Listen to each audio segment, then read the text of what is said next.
Hello, everybody. Welcome to a new episode of the Orthodox Spirit. I am here with Lilyan Andrews, life coach and published author. Thank you for doing this interview with me. Yeah, of course. Thank you for having me on. Oh, no worries. Yeah, why don't we start with giving everybody a little bit of a background on yourself? Absolutely. So right now, besides working in engineering, that's kind of my technical background. I'm a certified life coach and also a published author. I came out with a book last fall. It's called Waiting and Dating, which is probably the only Orthodox book you'll find on the topic of dating and premarital relationships in that specific category. Yeah, and what got you started with the idea of writing a book from an Orthodox perspective on dating?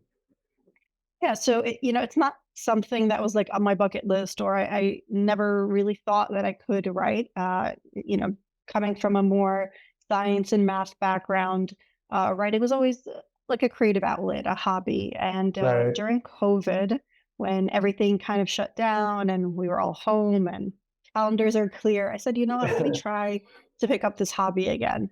And this time, maybe I could share it. Maybe I could reach the youth that were online that we were all on our devices and our screens.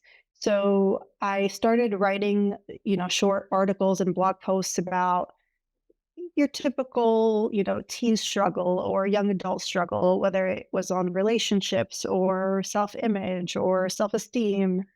Maybe some taboo topics too that we don't talk about in the church so much, or maybe we do, but we're not so comfortable addressing it. Hmm. Whether that's sex or sexuality, and other things that you just your typical normal struggles, growing up here in a Western culture, but trying to keep on to your Orthodox faith. So, by the grace of God, that blog really kind of grew and grew, and it reached a wide audience, and it had a lot of people asking questions. I looked into getting certified as a coach and did that.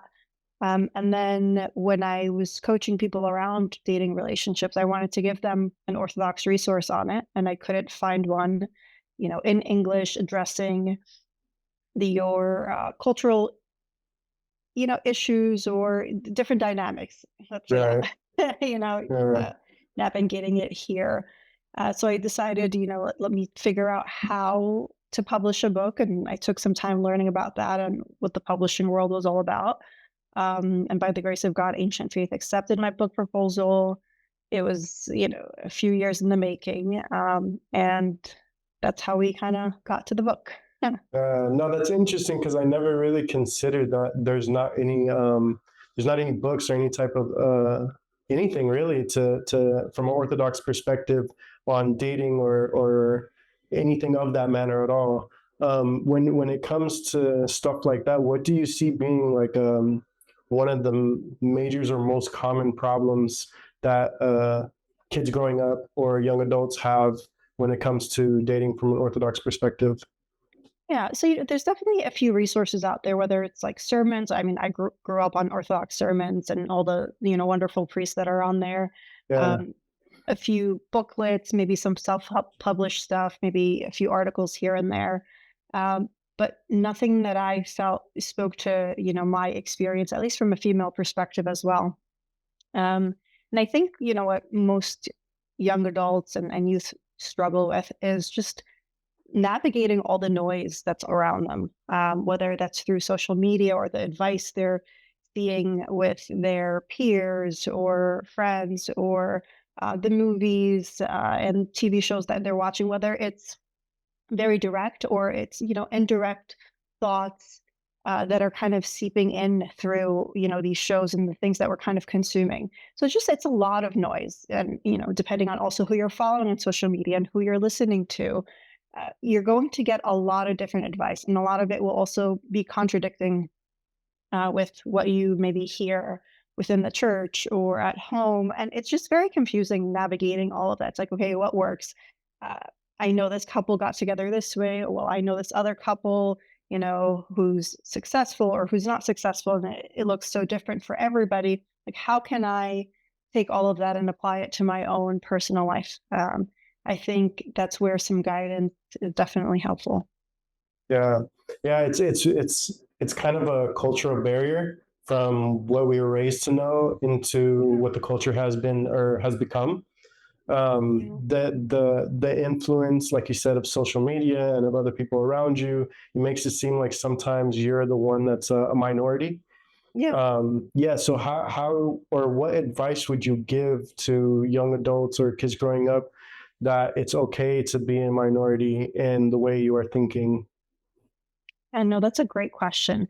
Well, first of all, you are a minority. That's just the fact. Whether that is the ethnic culture, the religious background, definitely being Orthodox, or just a Christian,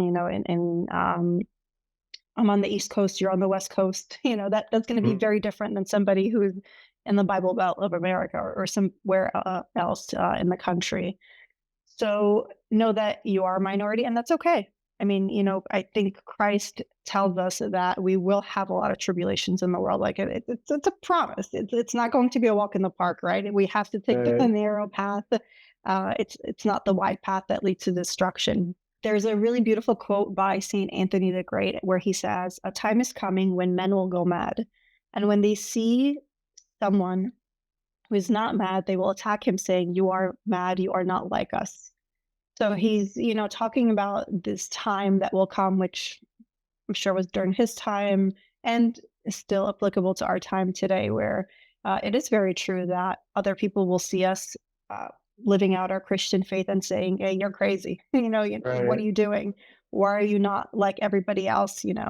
And they're gonna say that, and it's up to us to say, "No, actually, I'm going on the right path. This is what I've been told. I'm trying to follow God's commandments, to the best of my ability." Mhm. And that's okay. It's okay for Yeah. everybody to, you know, not be on the same page with you. Yeah. Sometimes that not falling into peer pressure idea is a lot easier said than done, especially when you're a lot younger. Yeah, how do we kind of implement that into the kids growing up that it is okay? Um, is it like a is it just like a misuse of like social media? Is it just making sure you have the right people around you, like the right Yeah. guidance? What things along those lines could we possibly do? Yeah. That's a really, those are some really good points. And like you mentioned, definitely get surrounded by the right group of people.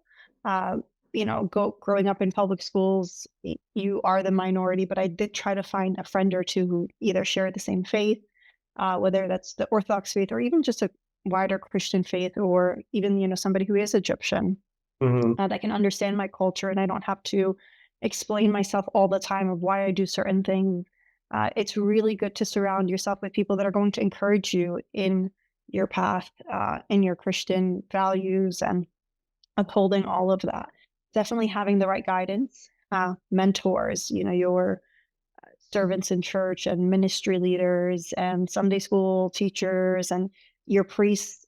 You should have a really good relationship with your father of confession, and um, he's a great source of guidance. And if you are on social media and you are consuming a lot of different outlets and different things, just know who you're following and filter through that a lot. If somebody is on there who's not very encouraging when it comes to the faith aspect, or is teaching you something against what you believe, that's somebody I Right. would probably unfollow, right? Because whatever you put in, that's what's going to come out as well. But peer pressure is tough. Hmm. We've all been through it. Nobody's perfect. We've all fallen under peer pressure, and that's okay too. That's Yeah. why we believe in a God that allows you turns, and repentance and confession are a normal part of our Christian life. Yeah, and like social media is kind of like a double-edged sword. It's like it's necessary for kids growing up nowadays, or they will be in a way left behind because if they're not able to use it in the correct way. But and then the other sense, like you're not used to having the opinions of thousands of people at a time. Yeah, You're like growing up before social media, you would only have to deal with the opinions of maybe 20, 30 yeah, people around you. And now you're kind of overwhelmed with the amount of like opinions and swayed one way or another, right? yeah. What's a good way of like using social media in like the correct manner, and without it being something that is going to hurt the kid in the long run for, whether it's being isolated or whatever the case may be. Yeah. So I would, question myself on two things. One, is what I'm watching edifying? Is it actually something that I'm learning from?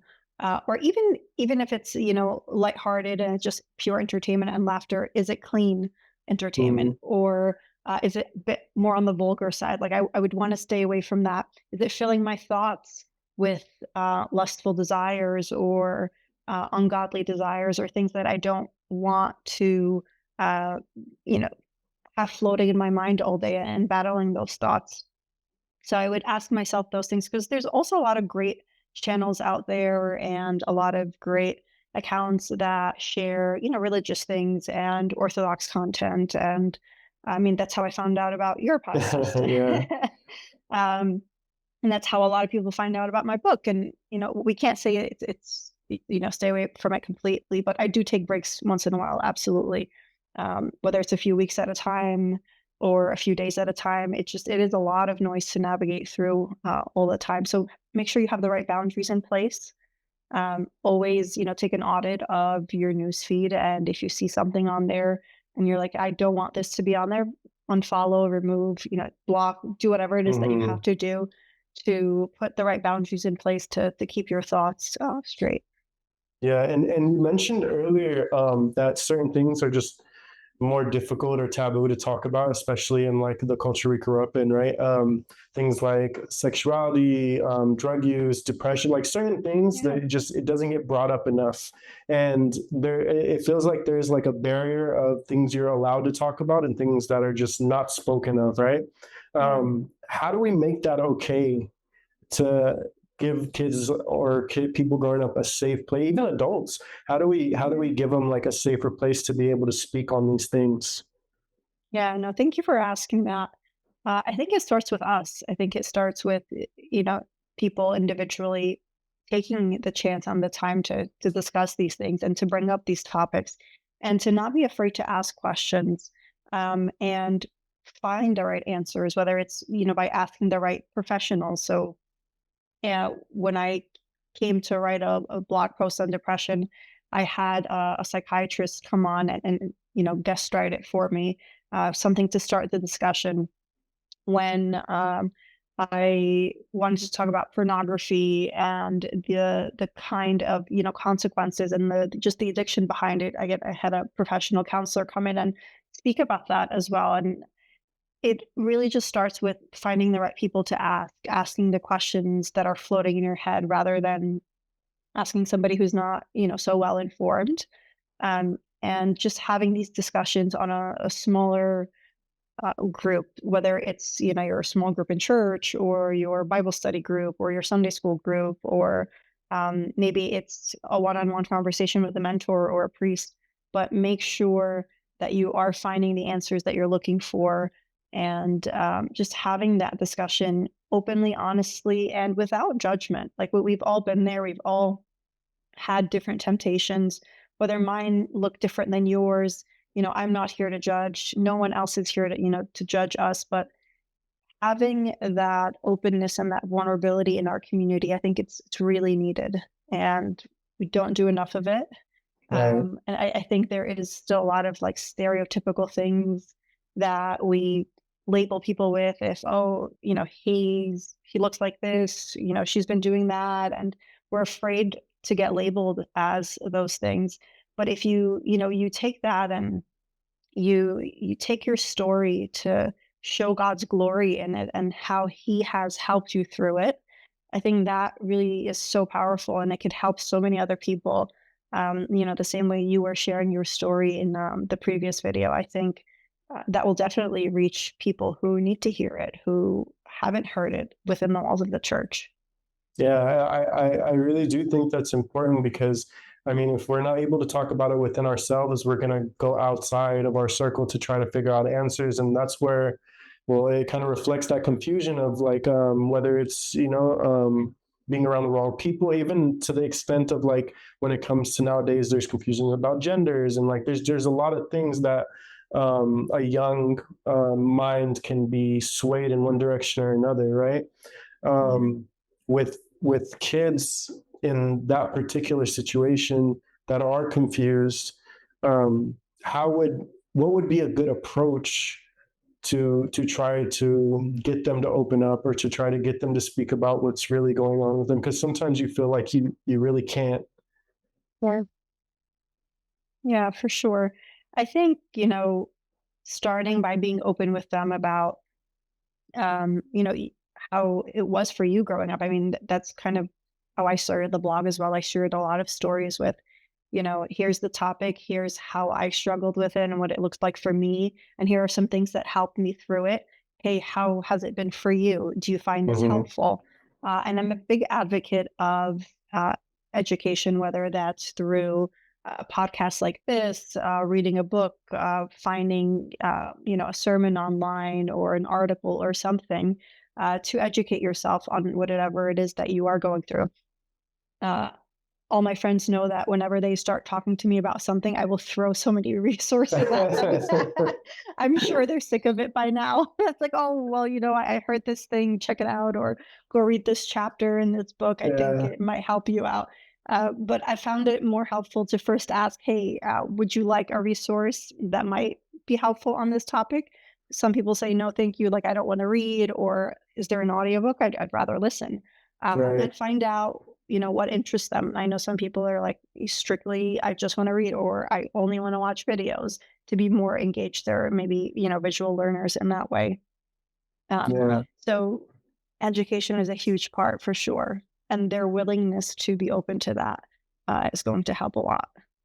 Yeah, and I wanted kind of to touch on the dating aspect of things. What, in your opinion, do you see being some of the main issues that people growing up have to deal with when it comes to dating or finding a partner? Because in like society nowadays, yeah, marriage isn't looked upon as the same type of marriage we hold inside the church, and like Yeah. there's certain things that have become diminished over time, whether it's like the morals of it, or yeah, what do you see being issues for kids growing up?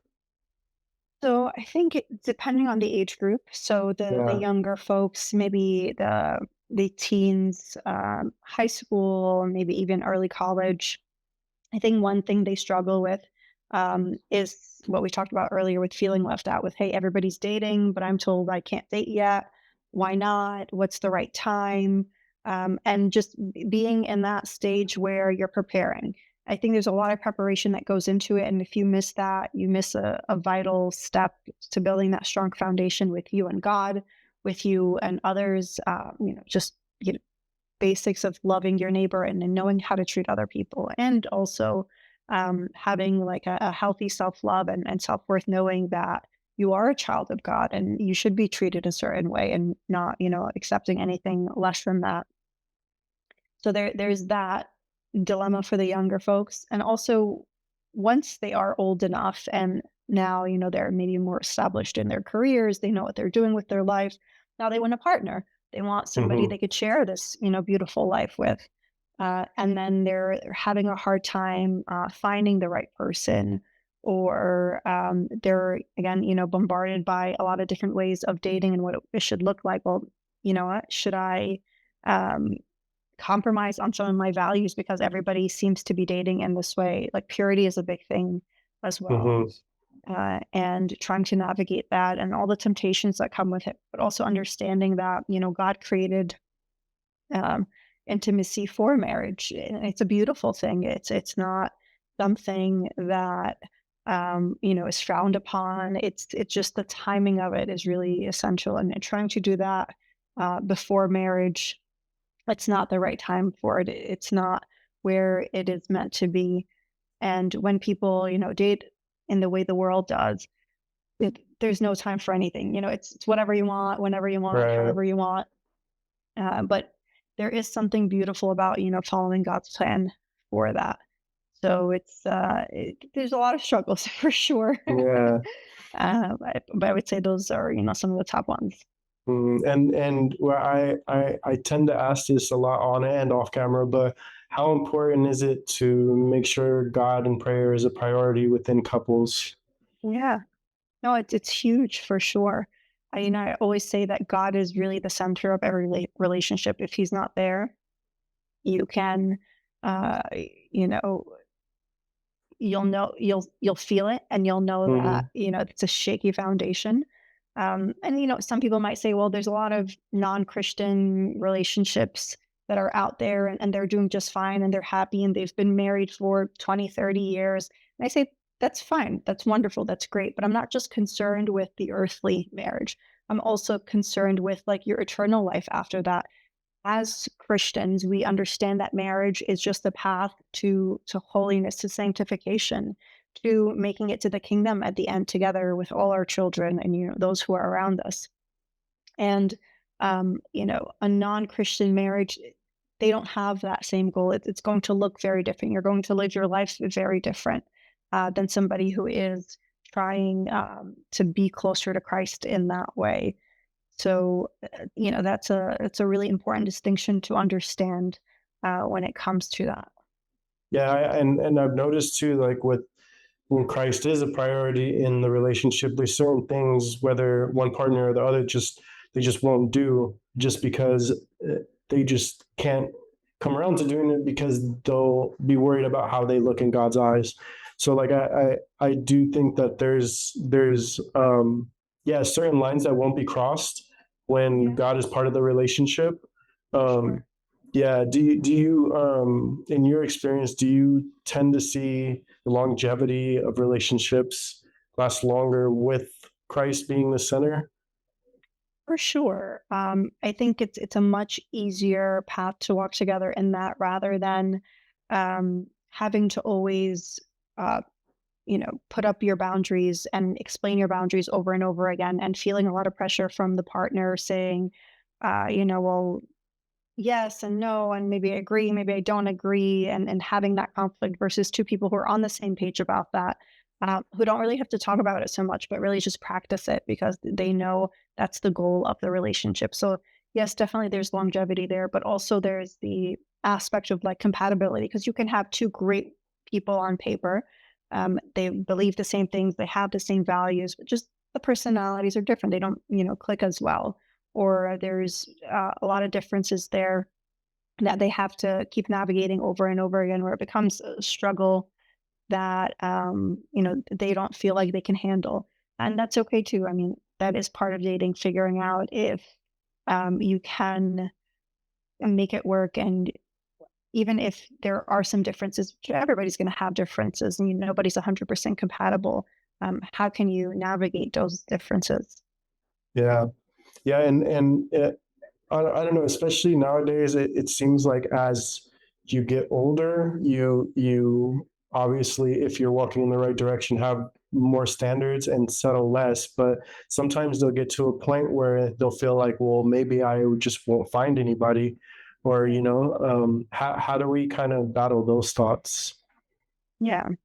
Well, that's the scarcity mentality, right? Coming at us and saying, "Oh, there's nobody out there who's good enough," and that's not true, Hmm.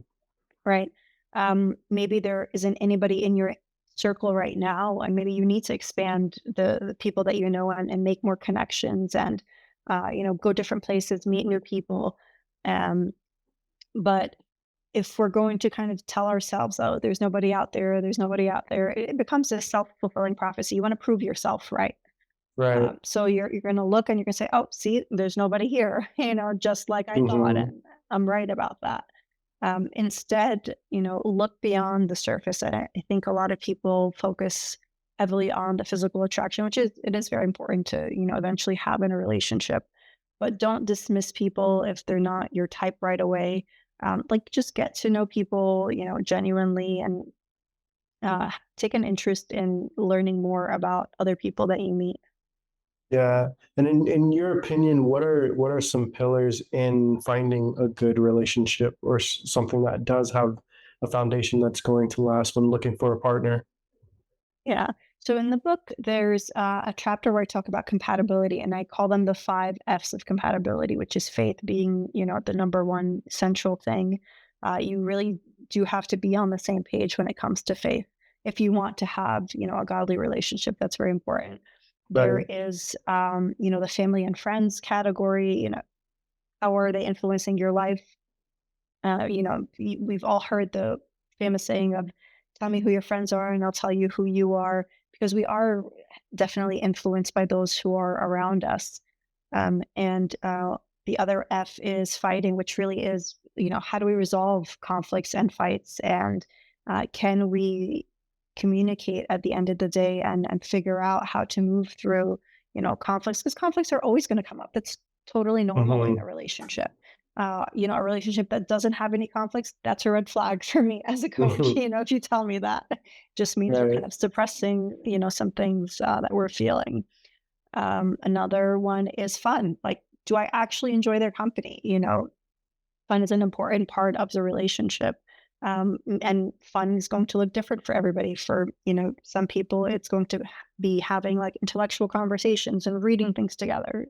For others, it's going to be doing a lot of outdoor activities and bonding over that. So that's one thing. And then the other thing to consider is the future category.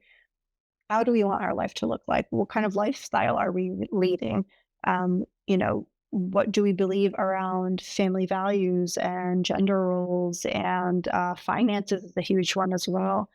When you get, deeper into the relationship and understanding that, because, you know, financial issues are probably one of the number one, or according to one survey, the number one issue in marriage.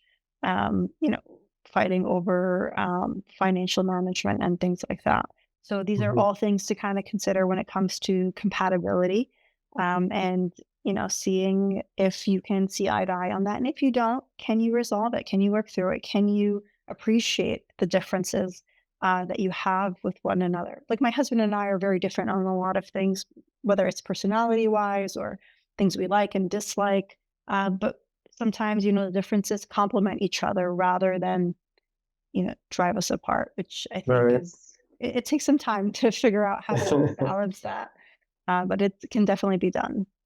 Yeah, and we see a lot of times, at least I'm speaking again from our culture, that sometimes you'll have a relationship with somebody and maybe the family doesn't accept you, or maybe like you have, that type of input that kind of sways the relationship in a different direction. How do you navigate that when you feel like you have found the right person, but maybe the family isn't all on the same page? Yeah.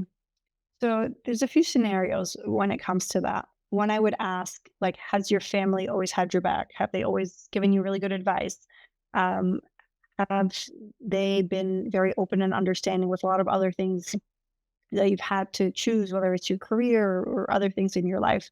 And if you tell me yes, they've always been on point, and they give it great advice and their guidance is always really good. And then you tell me they don't agree with the relationship I'm in, I'm going to say, all right, maybe they do have a point here, because they Mm, have this history where it has proven to be, the right thing.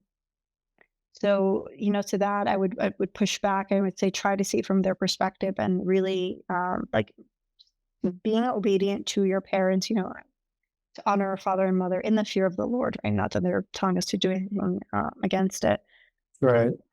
I think there's a big blessing in that obedience. Like I've seen couples break up because their parents weren't on board, and the couple separately after the breakup, would pray and would ask for God's guidance, and their parents just came around on their own. And it really was the grace of God that allowed them to do that, because their parents saw, that obedience and that honor they were giving them, and something in them kind of switched to accept that partner, and it worked out and it was wonderful. Now if you kind of tell me, my parents and I don't really get along well, we've had a rough past together, or our relationship is not that stable, or they're in and out of the church, or sometimes um they give me advice and it doesn't work out so well, that's maybe a little bit different. That's when I would pull in other mentors, or maybe there's another family figure that is a father figure or mother figure in your life if they're not there for you, your Mm, biological parents. Your father of confession can really step in here and try to help you, and to give you that sound advice. So, know what your situation is. This is what I also call circle of guidance in the book, which is like your family, your parents, your mentors, your father of profession, and those three categories. Making sure you have good relationships with those people because they will be guiding you through making, probably the biggest decision you're going to make in your life. Right. Yeah, and you mentioned another F was fighting or arguing. Sorry. Um, Ideally, what would be a good way to resolve disagreements, in your opinion? Yeah. Definitely, hearing each other out. I think we have a tendency, or at least I do, when my husband is telling me something that he doesn't like, I'm just defending myself. I'm cutting him off. I'm, starting to give my defense right away. I'm not even listening, right? I'm just kind of preparing what I'm going to say in my head. Right. So I think that, the basic thing of really just listening. There's what we call active listening in coaching, which is pretty much just kind of repeating what your partner has told you. So if my partner comes to me and he says, "Hey, I didn't like this," or I would really like more of that. This is a positive thing I'd like to see grow. It doesn't always have to be negative. And instead of me responding and saying, "Well, actually, I do that," or "No, I never did that," I could say, I could do the active listening practice of saying, "Okay, I'm hearing you say you want this or you don't want that. Like, is that right?" And having him confirm that I heard him right. One, that's going to make him feel like, he's heard that I was actually paying attention to what he's saying, that I'm not just fixated on what I'm going to say. Um, Right. and, once I do that, then it's the follow-up with, okay, now it's the practice, and that's the harder part. The active listening exercise is great. We can get really good at that, right? I can repeat Right. back and you can hear and we can take, pause and turn speaking. But now it's about the doing, especially if, he comes to me and he says, "Hey, you have this habit, and it really bothers me." And I'm like, "Well, I've been doing this habit for 30 plus years of my life. I'm not going to break it overnight. Like, we're just going to have to be patient with one another over this." Yeah. um, so there is that. There is the actual action to changing, but that is really how you grow in a relationship. You know, Mm. when I think about sanctification within relationships and within marriage, it is really to kind of etch out all of these like rough edges in us and these pieces that we don't want there. So we can become more holy and more pure as we're making it, to the kingdom in that path. And that's not easy. That's way harder to practice. Right. When somebody is living with me day in and day out, and they tell me, you've got these flaws that even maybe I might be blind to, or I'm ignoring them, but I've got to really work on them, for my betterment and for my own, spiritual life. Yeah, and sometimes we get like real defensive when somebody points out our flaws. Yeah. That's something, I mean, I know I've struggled with. I'm sure a lot of other people have struggled with, but what's maybe like some advice to maybe stopping, not getting so defensive, and actually respond in a productive way? Yeah. It's a great question because it's that humility piece, right? Because our pride kicks in and wants to say, "No, I'm perfect and Right. my way's the right way, and this is what I've Yeah. been doing, and nobody else seems to have a problem with it. You're the only one, who has an issue," and becoming defensive in that way. But I think if we pause and we kind of self-reflect and we try to see things from their perspective, a lot of times I have to kind of bite my tongue and say, "You know what? He's right. I don't like that he's right about this specific thing, but it's true." Yeah. And it's something I do have to work on, and I have to be like very conscious of it and more watchful of it. It's it just know that nobody's perfect. We all have our flaws, and marriage is there to point that out. To get rid of them.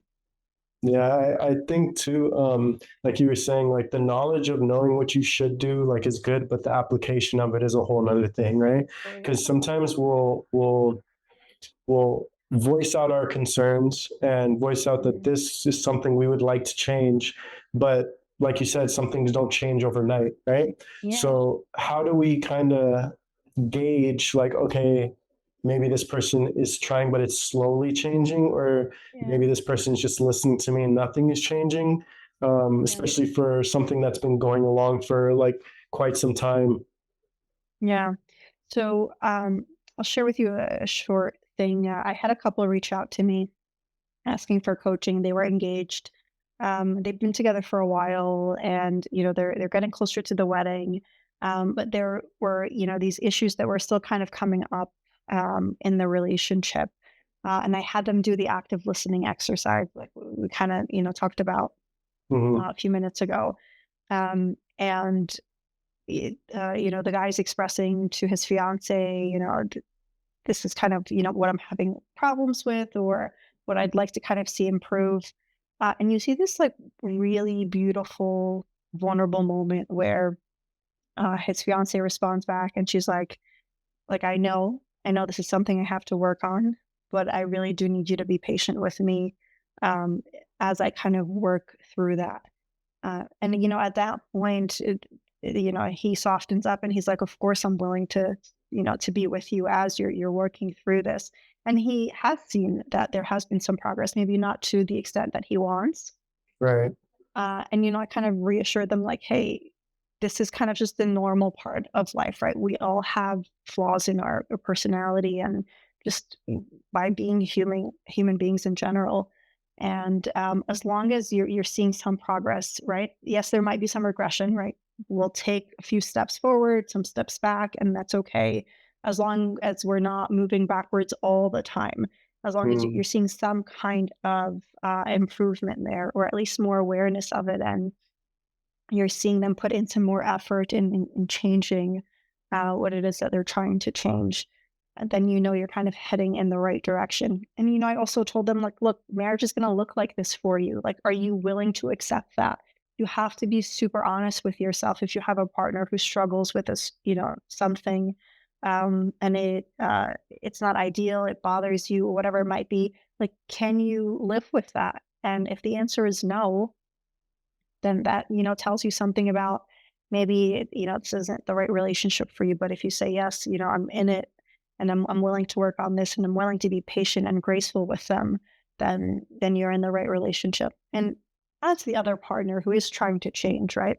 You want to have a partner who is supportive, and not just in like the good things and when you're winning and you're doing really well, but also when you're losing and when you're down and when you're having a hard time. Can they be there patiently and helping you and waiting for you to kind of improve as well?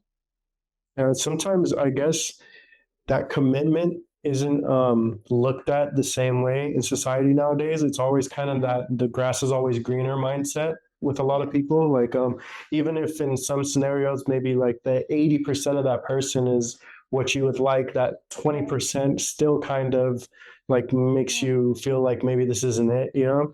Yeah. How important is that commitment into the progression of this relationship, other than just dropping it and trying to find something better. Yeah. So it's a huge thing, right? You have to definitely be committed to that. I will say, like, you know, um, one disclaimer is obviously if there's like extreme bad behavior, abusive behavior, whether that's, Right. emotional abuse. I'm not talking about physical, but I think that's the most obvious thing. Obviously, that is that's a relationship that you need to get out of immediately. But sometimes there's more subtle things. There's the manipulation. There is, the mind games and the distrust and the anger and things that we shouldn't accept, right? Even if, Mhm. um, I wouldn't give it a percentage, but if it's coming up often, and there's no accountability there, there's no improvement, and this has become kind of like the norm, I would say, like, be very cautious, get guidance, and it's probably your time to walk away from that. But if we're talking about just the normal day in and day out flaws and things that we don't like in our partner, yes, commitment is huge when it comes to that. We're walking together. Nobody is perfect. You're not perfect. They're not perfect. You're two imperfect people coming together, trying to live as perfectly as you can. How St. Paul says, imitate me as I imitate Christ. Are we trying to imitate Christ in our relationship together? And are we committed to that? And you can, pick up on this while you're dating, while you're engaged, uh, because, these problems are not going to go away. If anything, marriage will magnify them. And if they're willing to work on them and you're seeing that there is progress when it comes, in your time of dating, then hopefully that progress continues when you're married as well. Mm.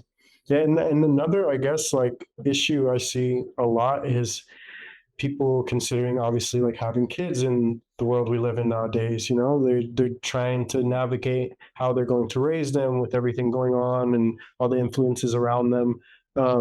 What is some, yeah, what's some advice to somebody kind of struggling with that? Because it seems, honestly, it's just from somebody that doesn't have kids, like it seems really stressful nowadays to like bring Yeah. up kids in this society, yeah, for one reason or another. Yeah, no, for sure, it's tough. I mean, I have 3 kids, and they're all, 8 years old and under, Mhm. and it is a really tough time, and you wanna talk about marriage being sanctifying, parenting is like 100 times more sanctifying than that.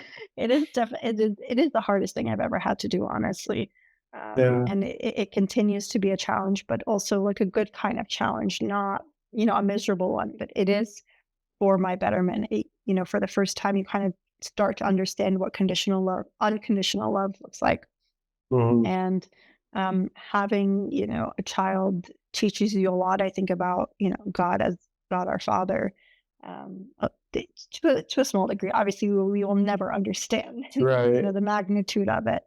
Um, but is it scary now to raise children? Maybe. Was it scary 100 years ago? Maybe. Maybe we're just more aware of it now that we see it, everywhere on our screens and on everything that we watch. Maybe, uh, before people were not as exposed to, the hardships of parenting, or you had more of the village mentality and everybody kind of helping out and going through the same thing, where today we're a little bit more isolated and it is a little bit harder to raise children in that way. But nothing is too great for God to help us with, and for His grace to carry us through that. I don't think I've asked for St. Mary's intercessions more than I have as I became a mom. I'm like, the Mother of God, please help. Yeah, So it is definitely a challenge, but a good one. yeah. And how important is it to start implementing the idea of God and faith into their lives at a young age? Yeah, it's really important.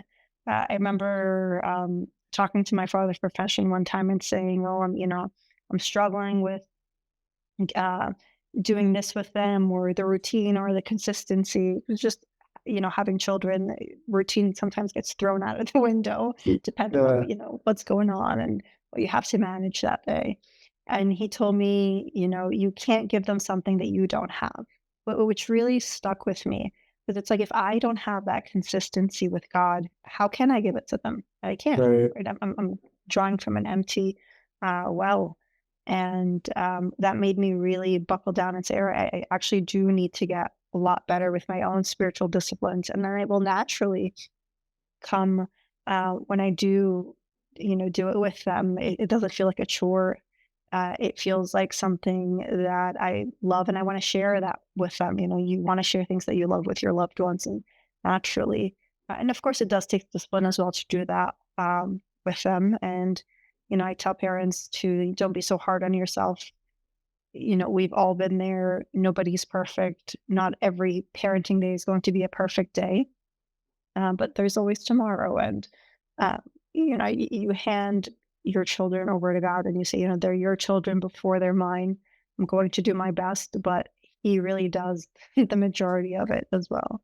Yeah, and you can kind of, at least it seems like kids can kind of tell when they're being told to do something or act a certain Mm. way when their parents don't act that way. Yeah, yeah. That seems like a big issue because yeah, it seems like it reflects a lot when the parent is a certain way onto their children, Yeah. instead of like yeah, just being told you have to do it this way. Yeah. So in your opinion, yeah, just you would have to implement it on yourself before your children. Yeah, yeah, for sure. And then even if you allow them to kind of see you struggle through it and see your humanity, knowing that you're not perfect either, but showing them also how to come out of that struggle and then how to, battle it, I think also speaks volumes to them. Yeah. Yeah, I can definitely see how that would be an issue if you don't apply it to yourself as well. Yeah, and then when it comes to, like I said, children, the community around them, um, it seems like that's the only way to fight against all the other influences of the world nowadays, right? Is just having this community around Yes, you and your children that kind of steer them in the right direction. And absolutely. it's easy for kids to get confused. It seems like Yeah, that's we're seeing that more and more.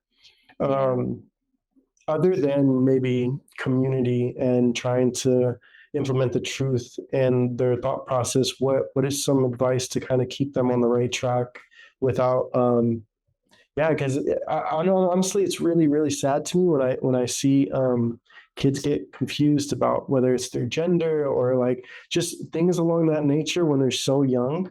yeah, It seems like the parents have tremendous role in how the kids are thinking about things.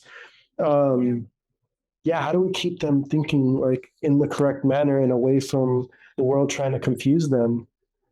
Yeah. I think having, a good relationship with your kids is kind of like the basic foundation there, right? If we're always yelling at our kids, just lecturing them, telling them what to do, nobody wants to hear that, right? Right. But again, having that like open connection with them where feel comfortable enough to come and ask you about things they're confused about or that they're hearing things and they're not sure if it's the right thing. And they're not afraid to approach you on that topic. And I think that comes with just your openness to talk about those things in the first place and to not talk about them in a way where you're scaring them or you're reprimanding them or it's like this harsh language, but being, really loving about it. Um, and, definitely the whole idea of community and surrounding them with other like-minded people as well, that will steer them in the right direction. There's a lot of times, reflecting even when I grew up, where my parents would be like, go talk to your, to one of my mentors or whoever it might have been at that time and see what she tells you, right? Because you're not listening to Yeah. us or, you're not getting it from here. And she, would kind of come at it from a different angle, knowing the culture that I'm navigating. And there was also that, culture gap as well that I don't think we have with our children that our parents had with us. So it's definitely, I think, easier in a sense to navigate that with our own, children and the next generation growing up here. Mhm. And then also understand that sometimes your children are going to get confused. They're going to do things that don't make sense. There's been some studies showing the development of teens and just young adults where um, until like age 16 they're not able to do certain things until age 18 they're not able to have really sharp instincts and being able to um, say no to risky things and certain behaviors and, their prefrontal cortex, the part of your brain that is kind of in charge of making sound decisions and critical thinking. It's not fully developed until some of those ages. So they are Right. going to do, things that are not so smart. And that's okay too. You have to be there for them to kind of pick them up when that happens. I feel like when kids come around, everything changes, and it's Yeah. kind of scary that because you don't want to or not ruin their lives. You don't want to traumatize them or hurt them or do Yeah. anything that would like mess their future up in a way, because we see that a lot is like growing up one way or another, something happened or you were raised a certain way. And now because of that, your adult life has changed. So Yeah. it's just, it's a bit scary. It is. The idea of kids. Yeah.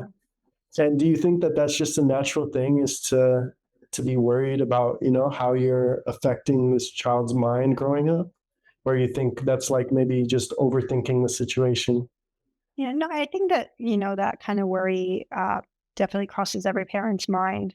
And I think just the whole idea of worrying, whether it's about how you're raising your children or providing for them, or, you fill in the blank, we have to really kind of go back to, what Christ said about not worrying, and about, submitting everything and prayer, and, making our requests known to God in that way, rather than just trying to solve it on our own, and worrying about it in our, own mind. And it could be the same thing when it comes to relationships, right?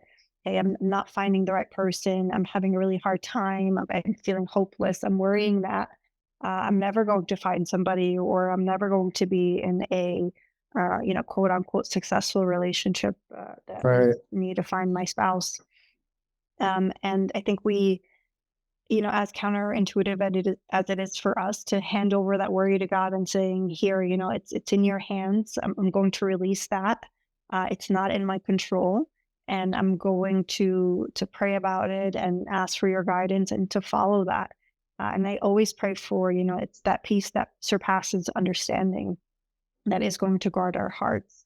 And it's something that is it's really beautiful, but it's really hard to get there if we're so consumed by worrying and stressing about all the different scenarios that can play out, whether it's with our children or with our lives, or anything else that we really care about.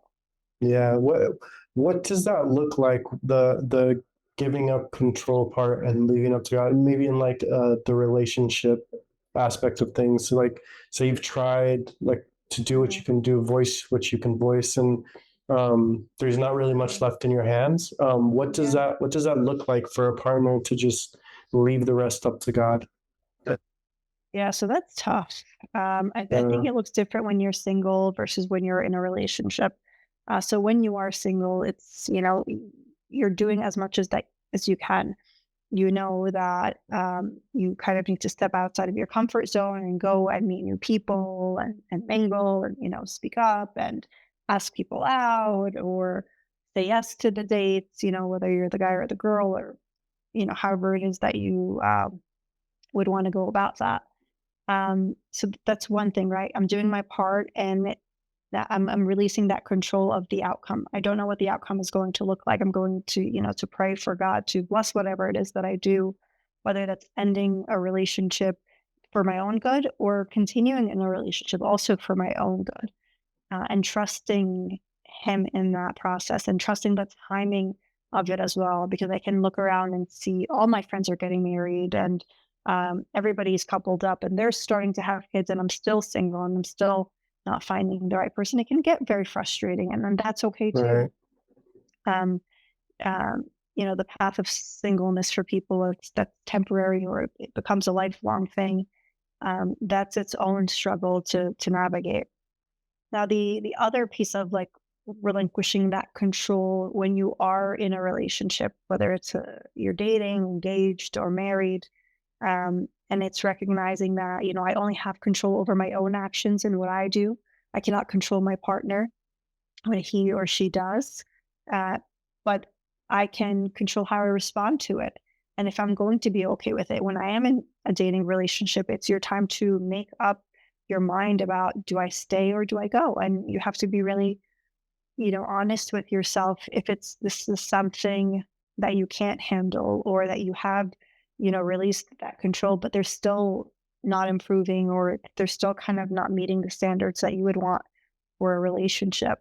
Um, I ended up writing a whole chapter on breaking up. I didn't intend that to be that long. First, it started out as just like, a section of a chapter, and it just kind of grew and grew. But it is, a lot of stuff that, whether it's clients that struggle with it, or friends that I've seen walk through it, or just when you're dating in general, one time it's going to work out and all the other times it's not, right? Like, Right. you don't know how many of those relationships you have to go through until you find that right one for yourself. So knowing, like, what you can control, whether you walk away or you stay, and if you stay, that control, again, it's not in your hands of how the other person is in the relationship. Yeah, and I see this a lot. The idea of kind of forcing something, Yeah. forcing yourself to be okay with this relationship, forcing yourself to be okay with whatever the case may be. How do you become, or maybe some things that we notice that we maybe more aware of that we are doing this, if that makes sense, like things that we regularly wouldn't be okay with, Yeah. that we are forcing for the sake of the relationship. Yeah. How do we become aware of the fact that we're doing that? Yeah, so I see this a lot with older clients, the ones who are maybe in their 30s, approaching their 40s, and they're saying, well, I used to have this standard. This is what I would want in a relationship.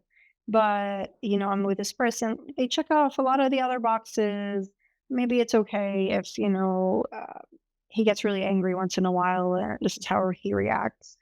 And I challenge them and then I say, okay, why was this a standard for you? And then tell me why it was important and why are you settling on it now? Mm, And maybe it wasn't something that's important and it's okay to let it go, right? But we really have to evaluate, what's the criteria? What is the level of importance that kind of it holds? Like I have some non-negotiables that I'm absolutely not going to budge on. And then there are some things that are minor things like, okay, maybe I imagined he'd have a certain career or a certain lifestyle, and maybe he doesn't have that. And I'm okay, sacrificing some of that versus something like, faith. I wouldn't. That's a non-negotiable for me, right? And right, that's something that I would uh, be really adamant about. But being honest with yourself of like, why am I letting go of these standards? And is it just coming out of a place where I feel like there aren't any more options? And I don't want you to enter a relationship because you feel like you're stuck because you've been with them for so long, or again, everybody else around me is getting married, and I just want the relationship. I want the marriage. I want the children, right. and I'll sacrifice things along the way. You're going to have a really tough time, unfortunately. And I've seen this play out in real life, and it's not easy. It's not easy walking through that.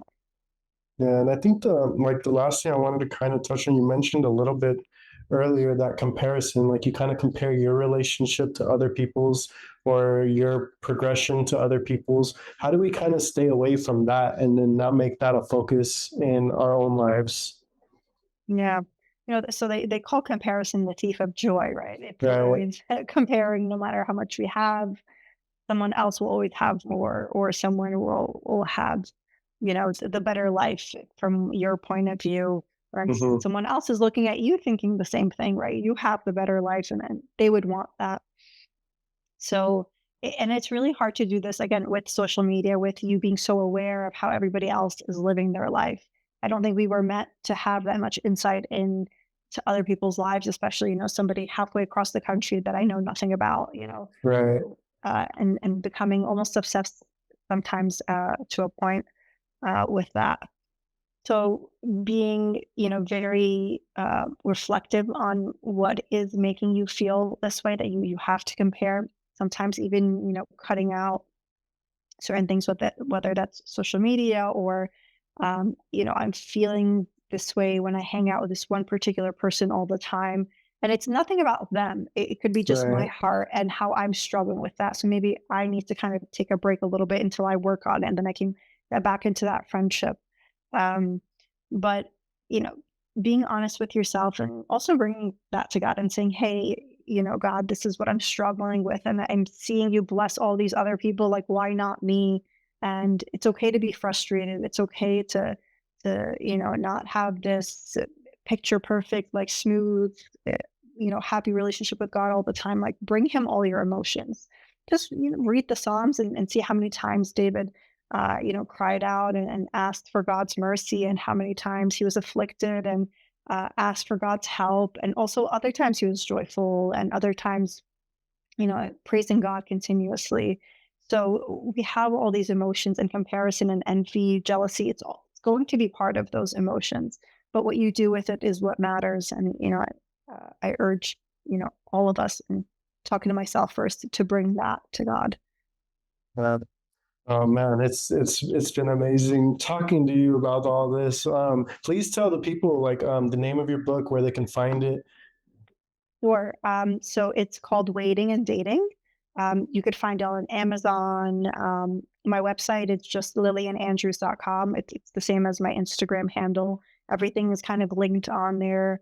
There's a whole bunch of blog posts and articles they could read. I also have links to different podcasts and different interviews I've done as well. If they like to listen instead, the book is also an audiobook So that I read nice. myself. Yeah, Yeah, I'm a big audiobook person, so yeah, same. sometimes that's my go-to, Right. and I get to do that a lot. So you Yeah. can find out more about it through that. Nice. Yeah, I'm actually really looking forward to checking it out. I'm gonna look into it myself. And thank you so much for doing this. I really appreciate you taking some time out to speak to me about all this. Yeah, of course. Thank you for having me on. It was a wonderful conversation, and God bless your service and your ministry with this podcast. I think it's a wonderful thing. Thank you so much. I really appreciate that. Till next time we speak, hopefully.